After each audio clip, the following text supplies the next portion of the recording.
Приветствую, друзья! Мы закрываем сезон карпфишинга. Сегодня 5 октября на замечательном водоеме озера Ульяники в Киевской области.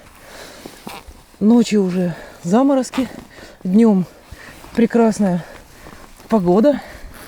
И вот ночью к нам приплыл вот такой отличный октябрьский карп весом около 23 килограммов.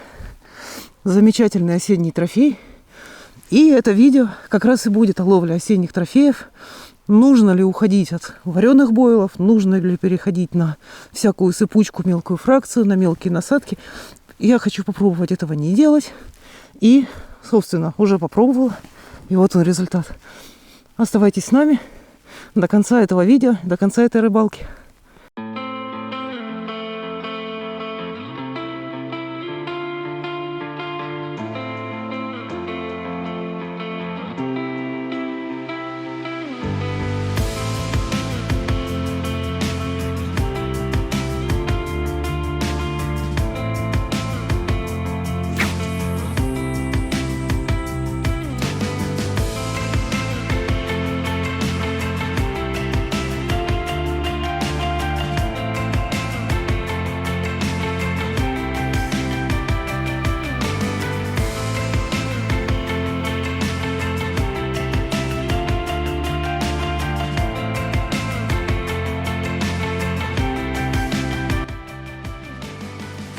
Утренняя поклевка, рыба стремится в аэраторы.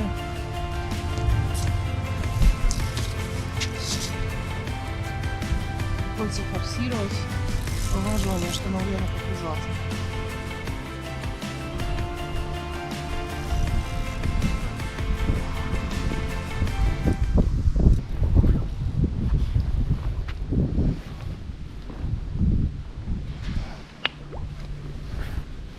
Я думала, амура это карп.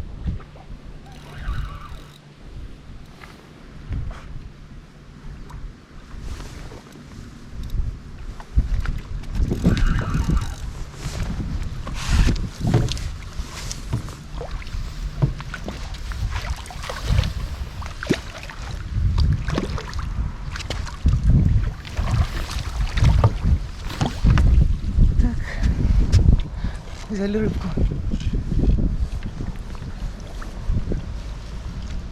Ну, нормальный карп такой осенний.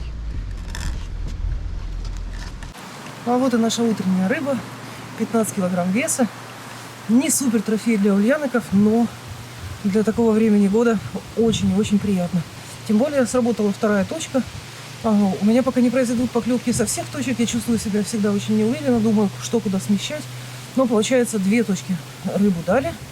И одна дала какие-то пики, но там стояла огромная насадка ночью. Попробуем ее пока не бросать и просто немножко поменять там презентацию. Вот. Но это еще одна точка, утренняя поклевка.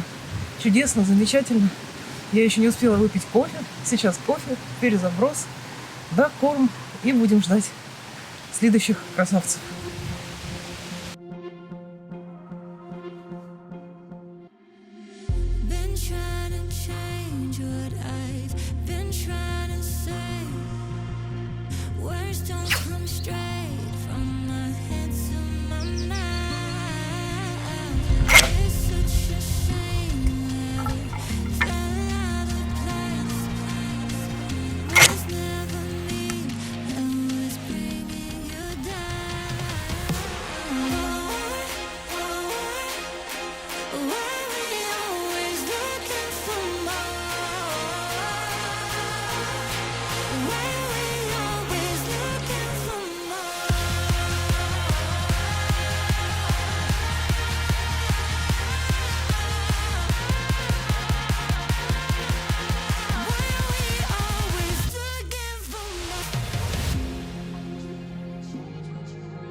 Так, перезабросили, бойлы в точку после поклевки подбросили. И, собственно, пришла пора для спомба, которым мы на этой рыбалке прикармливаем дважды в день, утром и вечером. Сейчас нужно немножко дополнить нашу прикормку. Она, как обычно, очень простая. Это свежесваренные зерна конопли вперемешку с таким дробленым, крушеным в разную фракцию на круши речманки бойлом. Но бойлов здесь два вида. Я вообще как-то непонятно взяла с собой мало бойлов, хотя у меня их есть достаточно для того, чтобы взять с собой. Но я как-то так скромно, и я понимаю, что, может, мне даже и не хватит в этот раз бойлов. Поэтому я стараюсь экономить, и мне пришлось миксануть Red с тестовым бойлом для сподовой смеси. Но на точках я их разделяю. В общем, у нас вот в это ведерко пойдут также бойлы Red 20-е крошеные и бойл тестовый, также 20-й, перемолотый на круши речманки. Вот такой смесью я кормлю дважды в день точки, бросая на точку по 10 спомбов, размер спомба миди X, то есть чуть больше мидика. Вот это, собственно, и вся мелкая фракция, которая призвана нам какой-то более интенсивный, яркий сигнал дать на наших точках ловли. Одно удилище, одна точка, и на каждую точку я бросаю 10 ракет. Сейчас нужно чуть-чуть докрошить сюда бойлов, поскольку конопли я досыпала, ее здесь сейчас больше. Вот. А мне нужно примерно соотношение 50 на 50. Собственно, заброшу эти утренние 10 ракет, снова доброшу чуть-чуть коброй, буквально по 10 штучек, 20 вареных бойлов, и будем ждать до вечера. Если динамики не будет, то вечером мы повторим всю ту же самую процедуру, но только варенки я дам чуть больше, и будем ждать ночного прохода, выхода рыбы.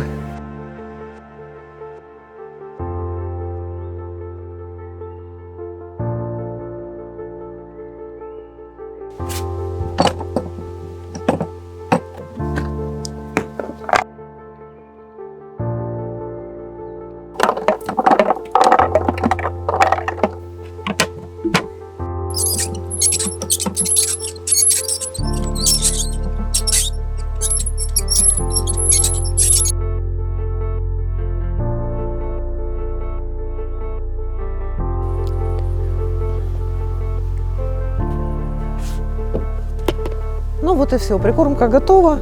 Осталось только доставить ее на точку с помощью спомба. Напоминаю, что это будет по 10 спомбов на каждую точку. 2 точки я спомбом прикармливаю, одну нет, 3 удилища. Первая точка чисто бойловая, ближняя, и 2 у меня, получается, спомб плюс бойл. И вот сейчас эти 2 точки кормить и будем. 10 ракет в одну точку, 10 ракет в другую точку. Целые бойлы сверху, перезаброс, ждем. Приступаем.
После того, как мы сделали все наши обязательные действия по рыбалке, прикормились, забросили, добросили целых бойлов, пообедали сами, и началось такое характерное состояние для осени, состояние ожидания, поскольку динамики большой, прям такой по рыбалке сейчас уже нет. Все-таки сказывается пора года, рыба постепенно становится менее активной, питается реже, питается меньше. Но мне кажется, что осенью это не повод переходить на всякие там супы, сыпучки и прочие имитации еды для рыбы, то есть чисто такой раздражающий сигнал. Мне кажется, все равно, если хочется не динамики, не количества там поклевок всего подряд, а хочется поймать рыбу крупнее, то особенно на водоеме вот такого типа бойл в данном случае просто хороший, качественный, как основной элемент прикормки, будет, мне кажется, самым главным и действенным оружием. Поэтому мы ловим именно так. Конопля, мелкая фракция для того, чтобы создать какой-то сигнал, возможно, задержать рыбу и просто дать вот этот сигнал именно данного вида зерна. Вот. Но самое основное все строится, разумеется, на бойле, который, получается, в другой фракции у нас в прикормке присутствует, в такой более мелкой, тоже для того, чтобы более интенсивно сигнал распространялся. Но в то же время я регулярно, постоянно подбрасываю целые бойлы с помощью кобры. Вот, вообще вареный бойл – это очень эффективный инструмент в ловле. И регулируя фракцию варенки, вы можете регулировать и тип работы этого бойла. То есть если мы сейчас насыпем, например, только целую варенку, то эта точка будет у нас работать очень медленно. У нас, кстати, есть такая точка, мы ждем, когда она выстрелит. Вот, будет работать очень медленно, там оттуда будет минимум поклевок, но зато она может принести целевую рыбу, там, одну, две, крупную, вот, без того, чтобы там фонить и создавать какой-то лишний шум. Вот. То есть это было бы очень медленно, если бы мы вот прикармливали так. Ну, кроме того, тут есть шансы ошибиться, то есть если мы не ловим, четко понимая, что вот 100% здесь будет проходить рыба или же в доме, ну, такая ловля может быть и опасной, поскольку найти такой корм гораздо сложнее, он тихий, он матовый, он там не фонит, не пылит, и вот располагая целую варенку в точке, нужно понимать, что вы, первое, будете ловить немного рыбы, с большой вероятностью. И второе, вы должны очень четко понимать, где именно вы вот этот корм свой размещаете. Вот. То есть такой вариант ловли с бойлом. Другой вариант, если хочется, допустим, немножко ускорить, немножко усилить сигнал, то варенку можно регулировать при ее применении фракции. Что мы можем сделать следом за целым бойлом? Мы можем дать резанный бойл. Во-первых, резанный бойл быстрее раскрывается вареный. За счет, вы видели, что бойл как бы покрыт оболочкой снаружи после варки, после термообработки. И когда мы его разрезаем, мы раскрываем середину, и он гораздо быстрее отдает там всякие водорастворимые вещества в воду, за счет чего вот эти вот резанные частички, они работают быстрее. Кроме того, резанный бойл – это более мелкая фракция, он и дольше рыбу будет удерживать, закручивать на точке, и в то же время, может, даже соберет какую-то рыбу некрупную, которая тоже создаст там свою суету. Вот. И третья, самая мелкая фракция, которую мы можем дать, это крошка, обрубки всякие. Вот такую фракцию дает риджманки, вот эта вот круша. Вот. Она дает частицы такие рубленые, четвертиночки, более мелкие, крошку, то есть вот такую вот кашу мелкой фракции. Вот это вот у нас такая фракция как раз перемешана с коноплей для того, чтобы дать более яркий сигнал на наших точках, поскольку я не уверена в том, что 100% вот рыба проходит по данной дистанции. То есть, мне кажется, там должен быть какой-то сигнал, который ей дает знать о том, что именно здесь надо искать еду. Но при этом целый бойл – это та самая еда, которая призвана удержать рыбу на точке, спровоцировать ее питаться и, соответственно, спровоцировать ее дальше на поклевку. И тут уже не важно, осень это, лето это, тактика здесь плюс-минус одинаковая, если речь идет о том, чтобы не ловить много, но ловить как-то выборочно. Другое дело, что осенью количество вот этого корма значительно меньше, поскольку рыба питается просто реже и в меньших количествах. Но переходить там уже на совсем там сыпучки, супы, мини приманочки, если хочется там закрыть сезон с крупной рыбой, мне кажется, не совсем целесообразным, тем более осенью. Осень отличается от весны тем, что карп еще не прекратил питаться, еще его метаболизм полностью не замедлился, в отличие от весны, когда карп еще как бы не полностью проснулся. Это два сильно разных состояния. Поэтому ловить рыбу осенью, даже поздней осенью, можно на крупную фракцию, на крупные приманки. Ловить ее можно успешно. Единственное, что главное, не перестараться с количеством этой прикормки, потому что летом ее, скорее всего, все съедят, а осенью есть такой вариант, что вы можете забросать себе точку кормом, оно там останется, рыба подойдет и просто съест несколько бойлов и уйдет сытая, с вашей точки ловли. Поэтому ловля деликатная, осторожная, с небольшим количеством корма, с пониманием, почему там каждый компонент в этой прикормке присутствует, почему бойл мы подаем в такой фракции, а не в какой-либо другой. И вот, ловя так, мы ждем нашу очередную рыбу, которая, я надеюсь, в скором времени снова нас посетит.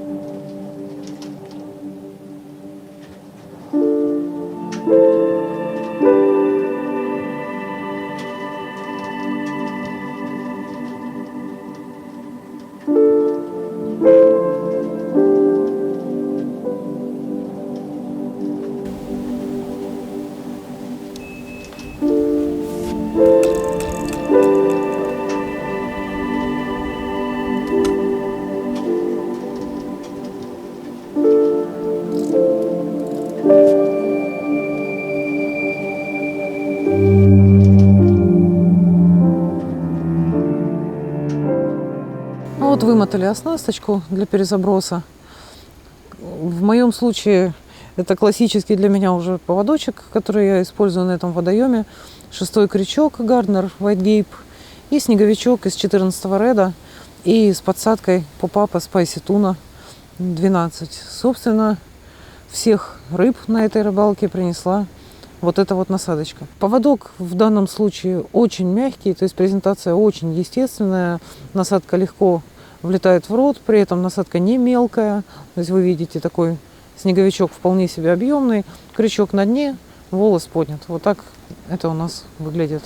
Вот для того, чтобы поводок не путался при забросе, я прямо на крючок надеваю маленький стик со стик-микс редом. Вот, но ловлю прежде всего не на стик, потому что перезабросы очень редкие, и стик-микс здесь действительно больше для того, чтобы просто не путался у нас поводок при забросе. Вот такая вот оснасточка. Длина поводка от ушка крючка и до петельки составляет 12 сантиметров.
Ну что, вот мы и дождались целый день. У нас был как заколдованный, тишина. А буквально не так давно стемнело. Сейчас 9 часов вечера. И с точки с тестовым бойлом на этот раз клюнул вот такой октябрьский 14-килограммовый карп, который дал вообще зверский бой на вываживание, надо сказать.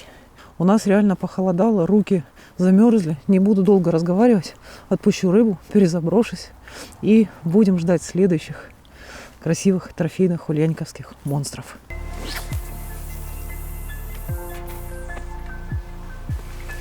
А что-то малыш какой-то у нас приплыл. Но паровоз дал вообще реактивнейший. Потому что длинный, сазанчикоподобный карп такой. Все, отпускаю быстро. Руки дубеют.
Доброе утро, друзья! Несмотря на то, что ночью сегодня взялся заморозок, подсак мостка еле отодрали, у нас ночь прошла достаточно активно. Вы видели наших ночных рыбок небольших. А утром, уже после рассвета, у нас клюнула местная рыба покрупнее.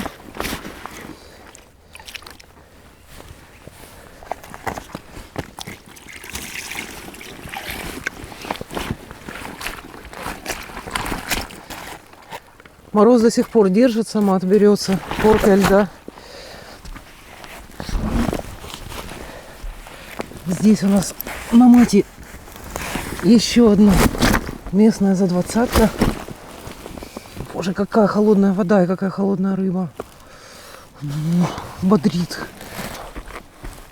Сейчас покажу вам эту красивую рыбу. Вот она. Замечательный местный карп. 21 килограмм чистого веса. Для своего размера несоразмерно бойкий и быстрый. Думала, что рыба меньше, когда вываживала. Но уже в подсаке посмотрели на него, стали поднимать и поняли, что это еще одна за 20-ка нашего осеннего выезда. Замечательный карп.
Что я делала? После поклевок я добрасывала коброй бойлов 20 штук, перезабрасывалась и, собственно, все. То есть никакого спомба, никакой мелкой фракции. В ночное время и вообще вот в периоды просто, когда рыба заходит, мы не даем, просто докармливаем бойлами. Вот, ночью мороз. Сегодня тут, когда вышли вываживать рыбу, подсак от мостика с трудом отодрали. Вот. Так что осень уже поздняя входит в свои права и вносит коррективы в поведение рыбы и в ее ловлю тоже. И вот об этом мне и хотелось бы чуть-чуть рассказать, тем более буквально час назад в группе в Вайбере шла речь о том, на какие водоемы, там кто-то где-то был, рыба уже на ямах, кто-то где-то был, рыба клюет. Вот в чем, собственно, дело. Как выяснилось, это не совсем очевидно, поэтому расскажу об этом. Нам же, в принципе, все равно, рыбе, в принципе, все равно, какая температура на улице, в воздухе, там, где мы находимся. Рыбе существенно температура воды и наличие кислорода. Но вот в холодное время года фактор температуры воды выходит вообще на первый план. И движение, перемещение рыбы и ее активность зависят прежде всего именно от этого. И вот сейчас на этой рыбалке мы наблюдаем четкую тенденцию вообще. Мы стоим на дамбе, и днем мы, что называется, курим вообще по полной программе. У нас вообще нет поклевок в дневное светлое время суток. Только ранним утром. Вчера было там в 7:30 утра поклевка. Это вот самое позднее, что мы видели вообще.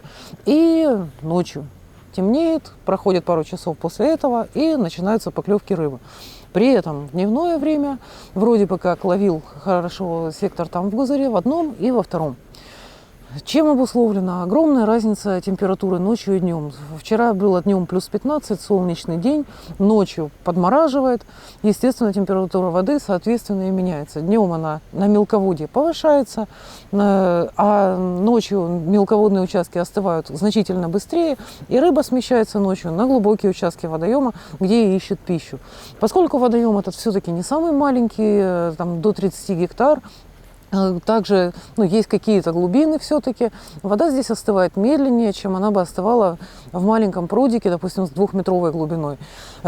Чем меньше водоем, чем мельче водоем, тем раньше он будет выключаться в осеннее время. Поэтому, собираясь на рыбалку в осеннее время, я бы выбирала себе водоемы, собственно, я так и делаю, с наличием глубин и с наличием площади, потому что это дает нам надежду на то, что мы, в общем-то, останемся с рыбой после рыбалки, поскольку такие водоемы выключаются гораздо медленнее, в силу того, что вода в них остывает гораздо медленнее. И вот здесь можно уже искать всякие закономерности. То, как мы будем ловить, будет также зависеть от температуры воды. Здесь температура воды еще не настолько критически упала для того, чтобы рыба перестала двигаться и активно питаться. Она движется и она ищет корм. Исходя из этого, у нас строится и тактика ловли. То есть мы даем ей, собственно, корм, вареный бойл, который ее удерживает, на котором она стоит, на котором она питается. Но поскольку вот эти выходы рыбы в наш сектор происходят значительно реже, чем это происходит летом, кроме того, поскольку в холодной воде вареный бойл лежит на дне значительно дольше, мы уменьшаем количество корма, но при этом не меняем его суть и качество. То есть продолжаем кормить рыбу питательным, вкусным кормом, на который она охотно возвращается и приходит и отвечает. Вот.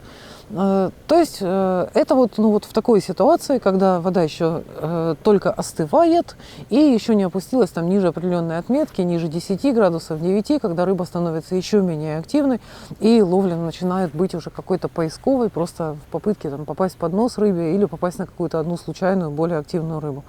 Вот, поэтому осень очень классная пора для ловли. На обычных водоемах нет шашлычников, пикников и всего остального. На коммерческих водоемах людей становится меньше, поскольку наступают другие заботы в осеннее время.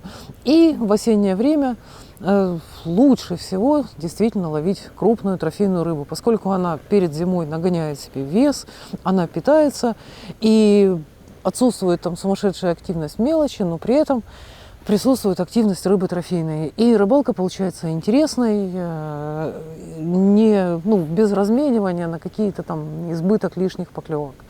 Вот. Поэтому, выбирая водоем осенью, ориентируйтесь на его размеры и его глубины. Если ваш водоем мелкий и маленький, то, скорее всего, для осенней ловли он не подойдет. Вы будете разочарованы. Там рыба будет прекращать питаться раньше, чем на большом и глубоком водоеме. И в таком случае уже ловля будет поисковой. На ямах под нос стиком попасть, может быть, получится спровоцировать рыбу на поклевку. Чем глубже водоем, чем больше водоем, тем дольше в нем остывает вода, тем дольше длится период осеннего жора, и тем больше у вас шансов закрыть сезон даже вот в такое время, когда ночью уже морозы, при этом оставшись с уловом. Ну и, разумеется, это плотность рыбы. То есть, если есть плотность рыбы на водоеме, у нее есть конкуренция за корм, у нее есть мотивация, почему она должна двигаться вообще по водоему, а не стоять где-то в своем доме и никуда не выходить. Поэтому для такой глубоко осенней ловли, когда уже все так шатко, я бы все-таки выбирала зарыбленные водоемы с плотностью рыбы для того, чтобы уйти в межсезонье с хорошими воспоминаниями и хорошим настроением.